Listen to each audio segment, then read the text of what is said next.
এলাকার মানুষ বুঝে ফেলছে বিয়া যাবো তো হবেই না, এটা টাকার গোলাম, ওরে আগে বাঁধ। রশি দিয়া ছেলের বাবাকে শক্ত করে বাঁধছে। এরপরে পেপার পত্রিকায় এনে ছবির মধ্যে লেখছে যৌতুকের কারণে মেয়েকে বিয়ে করতে চায় না বরপক্ষ, এই জন্য বাবাকে রশি দিয়ে বেঁধে রাখা হলো। কে আছো এই সমাধান করে দিয়ে যাও। রংপুর এলাকার ঘটনা। এই রংপুরের কোনো এক এলাকায় নাম বলতেছি না। গতকালকে এক ছেলের বাবা মেয়ের বাবার সাথে কথা পাকাপাকি, আমার ছেলের সাথে তোমার মাইয়ার বিয়া দেব। ঠিক আছে বিয়াই, কি চান? কয় কিছুই লাগবে না, খুশি করে দিবেন। খুশি? হায় রে খুশি রে, বিয়াতে যৌতুক নামের কৌতুক। এরপরে বিয়ে বসে গেল, ছেলেও বর্ষে যে হাজির। কে আসছে? ছেলে হাজির, সাথে কেরামান কাতিবিন হাজির, মানে দুলাভাই।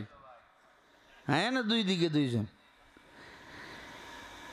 ছেলের বাবা বলেই ফেললো, বিয়াই আপনার সাথে আমার কিছু কথা আছে। কি?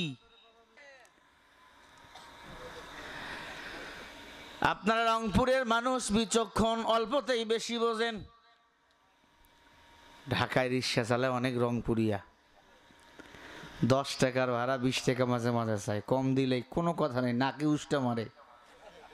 ঢাকায় আর নাক নুক ফাটাইয়া দেয়। এখন অফিসের মানুষ খালি বস তো ইংরেজি কয়, ইংরেজি তোর বন্ধ কর, আগে টাকা দে। কথা কর নাকি? আমরা একটু ডাইরেক্ট কেমন জানি। ছেলের বাবা ডাক দিয়া কয়, বিয়াই আপনার মেয়ের সাথে আমার ছেলের বিয়ে হবে কমপ্লিট? বলে হ্যাঁ। বলে আমি কিছু হাদিয়া আপনার কাছে চাইছিলাম, যৌতুক। বলছে বিয়াই আপনি তো বলছেন খুশি করে দিবেন।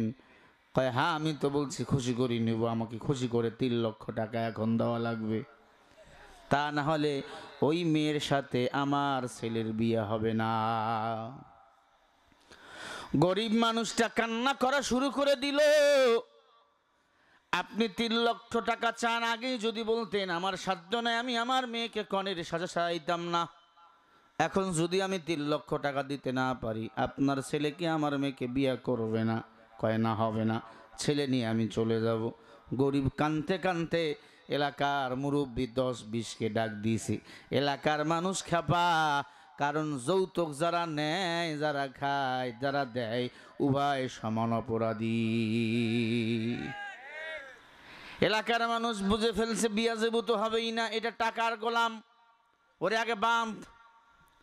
রশি দিয়া ছেলের বাবাকে শক্ত করে বাঁধছে। এরপরে পেপার পত্রিকায় এনে ছবির মধ্যে লেখছে যৌতুকের কারণে মেয়েকে বিয়ে করতে চায় না বরপক্ষ, এই জন্য বাবাকে রশি দিয়ে বেঁধে রাখা হলো। কে আছো এই সমাধান করে দিয়ে যাও। যারা যৌতুকের জন্য আর একটা মেয়েকে বিয়ে করতে চায় না, এরা মানুষ নামের জানোয়ার, এরা মুসলমান কখনো হতে পারে না। হায়রে সাদের দুনিয়ায় মানুষ পাওয়া বড় দায়, মানুষ দেখতে চলো এবার জাদু ঘরে যাই সবাই।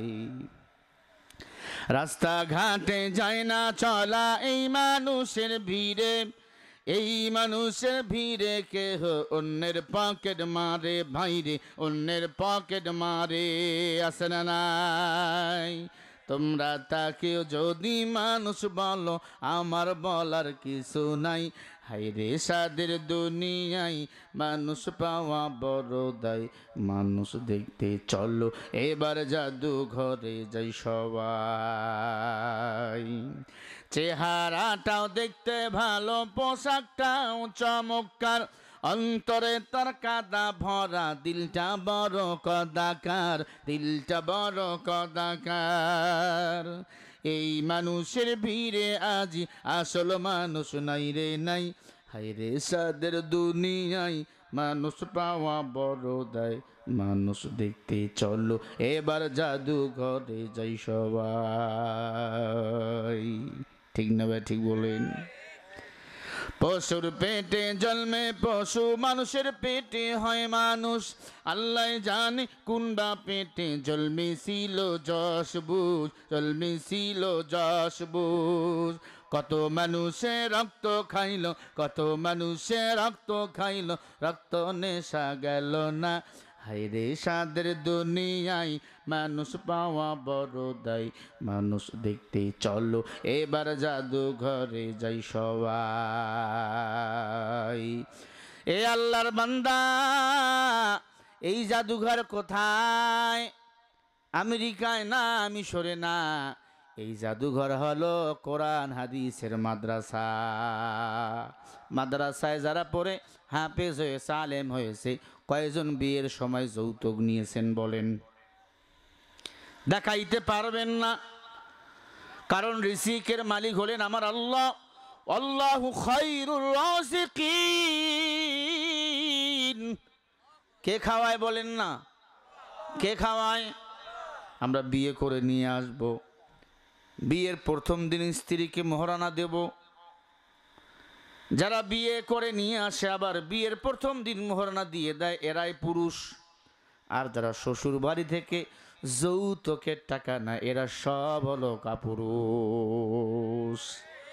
এই যে আমার ভাগনাকে আমি বিয়ে করাইছি বগুড়াতে, তার বাড়িও বগুড়া। বিয়ের দিনে 1 লক্ষ না, নগদ পাত্রীকে মোহরানা পরিশোধ করা হয়েছে। আল্লাহু আকবার। বাড়ি গিয়ে বলেন, এই জোরে খাওন আল্লাহু আকবার। এ আল্লাহর বান্দা, আর যারা যৌতুক নেয়, মোহরানা পরিশোধ করতে পারে না, মোহরানা পরিশোধ না করে যদি মারা যায়, জিনাকারের কাতারে হাসরের ময়দানে এদের নাম লেখা হবে। আজকে বাড়ি গিয়ে মোহর পরিশোধ করার চেষ্টা করবেন। অনেক মানুষ 35%, আরো বেশি 75% মানুষ মোহর পরিশোধ করে না। মারা গেছে হঠাৎ করে, স্টক করে, অ্যাক্সিডেন্ট কইরা। এলাকার মহিলারা কয়, বোন মাফ কইরা দেন, হাইলে ওর বাটাম ফুটাবে ফেরেশতারা কবরে। তখন কান্দে কান্দে কয়, মাফ কইরা দিলাম। এটা কানতে কানতে মাফ করছে, এটা অন্তর থেকে মাফ করে নাই। ফামান ইয়ামাল মিসকাল যাররাতিন খায়রান ইয়ারা ওয়া মান ইয়ামাল মিসকাল যাররাতিন শাররান ইয়ারা। সূরা জিলজালের শেষের আয়াতে আল্লাহ বলেন, যারা পরিমাণ যদি নেক আমল নিয়ে আসো, এটার পুরস্কার আমি আল্লাহ তোমাদের দেব। যারা পরিমাণ যদি গুনাহ নিয়ে আসো, এর সাজা বান্দা তোমাকে ভোগ করতে হবে। একটা জাররা কারে বলে?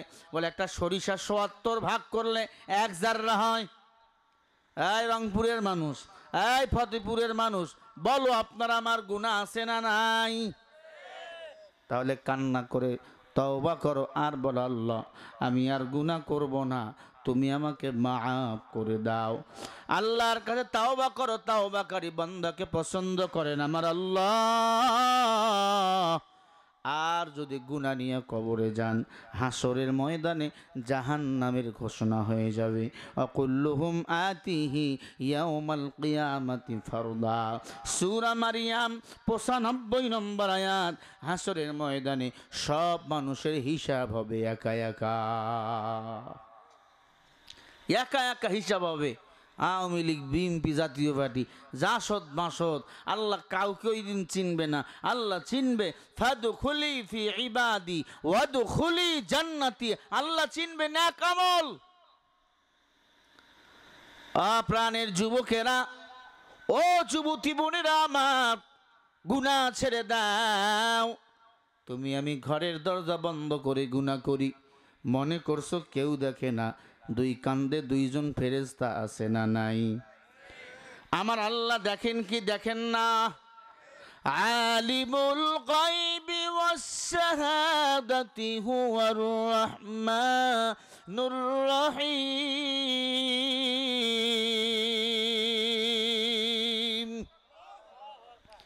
কি আল্লাহু আকবার বলতে মন চায় না?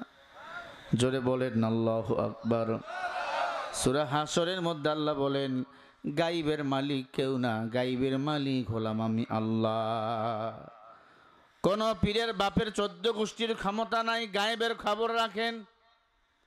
গায়েবের খবর রাখেন কে? আরো জোরে বলেন না কেন?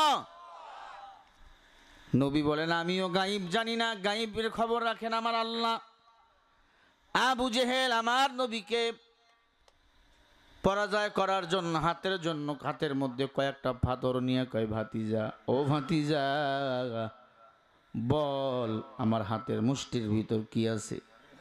নবী তো দেখেন নাই, উনি যখন পাথর হাতে নিছি, নবী আমার বলে, মা ইয়ানতিকু আনিল হাওয়া ইন হুয়া ইল্লা ওয়াহয়ুন ইউহা।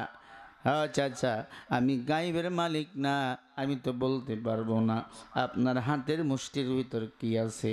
তবে হ্যাঁ, আল্লাহ যদি আমাকে জানিয়ে দেয় তাহলে বলতে পারবো আপনার হাতের মুষ্টির ভিতর কি আছে। বলেন সুবহানাল্লাহ।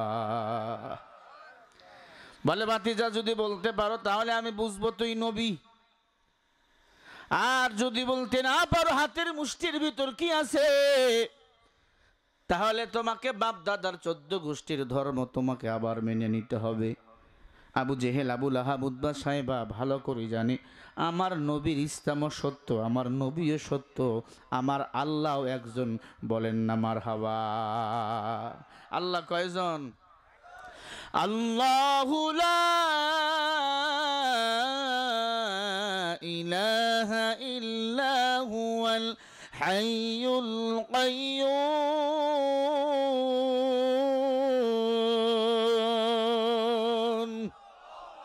আল্লাহ কয়জন? বলেন না কেন? ও মুসলমান ইমানদার, নবী কোরআন পড়তো, আবু জেহেল, আবু লাহাব নবীর ঘরের কিনারায় গিয়ে লুকে লুকে কোরআন শুনতো। কারণ নবীর কণ্ঠ এত মজা, দাউদ নবীর চেয়ে আমার নবীর কণ্ঠ মজা। আমার নবীর চেহারাও যত সুন্দর, আমার নবীর কণ্ঠ তেমন সুন্দর। সারা রাত কোরআন শুনছে আবু লাহাব একদিকে, উদ্বা একদিকে, সাহেব একদিকে, মুগিরা একদিকে। সকালবেলা দেখো নইছে, সারা রাত ঘুমায় নাই, সকালবেলা গাঞ্জাখোরের মতো ঝুলতেছে। একজনের সাথে আর একজনের কাল্লা বাড়ি লেগে গেছে। কিরে কই গেছিলি? তুই কই গেছিলি? দেখেন না চোরের মায়ের বড় গলা। হ্যাঁ, তুই কই গেছিলি? আমি তো মুহাম্মাদের কোরআন শুনতে গেছিলাম। আবু জেহেল, তুই কই গেছিলি? আমিও। তুই? আমিও। কি ব্যাপার? তোরা না বলো মুহাম্মদ পাগল, মুহাম্মদ জাদুকর? এটা কে বলছে? আমরা ছাড়া কেউ বলে না। আমরা যদি মুহাম্মদকে নবী হিসাবে মানি, আমাদের চেয়ার থাকবে না। আল্লাহু আকবার বলেন। কারণ আমরা মুহাম্মদকে পাগল বলি আমাদের চেয়ার টিকে রাখার জন্য। নাউজুবিল্লাহ বলে।